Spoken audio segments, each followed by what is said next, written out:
Episode number 279. You have my word, said he.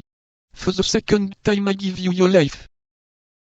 The wounded man sank upon his knees, to again kiss the feet of his preserver, but D'Artagnan, who had no longer a motive for staying so near the enemy, abridged the testimonials of his gratitude.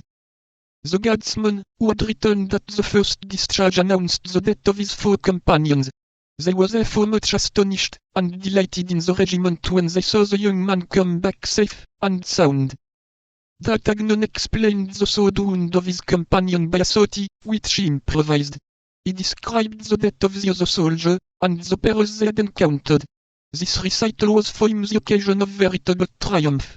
The whole army talked of this expedition for a day, and Monsieur paid him his compliments upon it. Besides this, as every great action bears its recompense with it, the brave exploit of D'Artagnan resulted in the restoration of the tranquility he had lost.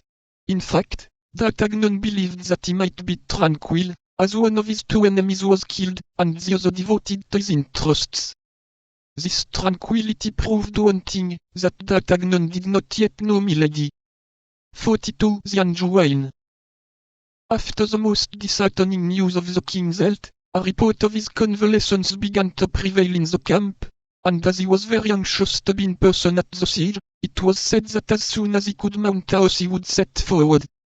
Meantime, Monsieur, who knew that from one day to the other he might expect to be removed from his command by the Duc d'Angoulême, by Bassompierre, or by Scammog, who were all eager for his post, did but little, lost his days in wavering, and did not dare to attempt any great enterprise to drive the English from the Isle of Ré, where they still besieged the citadel Saint-Martin and the fort of La Prairie, as on their side the French were besieging La Rochelle.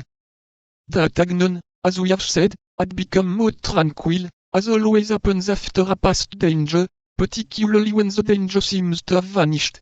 He only felt one uneasiness, and that was at not hearing any tidings from his friends.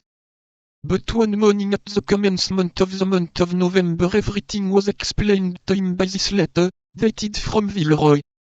M. D'Artagnan. M. Athos, Porthos, and Aramis, after having had an entertainment at my house, and enjoying themselves very much, created such a disturbance that the provost of the castle, a rigid man, has ordered them to be confined for some days, but I accomplish the order they have given me by forwarding to you a dozen bottles of my Angewine, with which they are much pleased. They are desirous that you should drink to the health in their favorite wine. I have done this, and am, Monsieur, with great respect, your very humble and obedient servant, Godeau, Purveyor of the Musketeers. That's all well, cried D'Artagnan. They think of me in their pleasures, as I thought of them in my troubles. Well, I will certainly drink to the health with all my heart, but I will not drink alone.